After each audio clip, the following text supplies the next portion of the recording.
Hello বন্ধুরা, এই যে দেখো দুপুরবেলা একটা দারুণ জিনিস নিয়ে চলে এসেছি।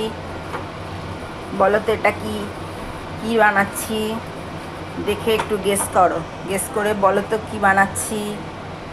এই যে এটাকে বেশি জোরে কিন্তু দেওয়া যাবে না, তাহলে পুড়ে যাবে, তারপরে কালচে দাগ হয়ে যাবে, তাতে জিনিসটা খারাপ হবে। ঠিক আছে বন্ধুরা, তোমরা সবাই পারবে আমি জানি বলতে, তবুও বলো দেখি। আমি এরপরে একটু একটু করে দেখাচ্ছি জিনিসটা কি। প্রথমটা দেখে আমাকে একটু জানাও, ঠিক আছে বন্ধুরা?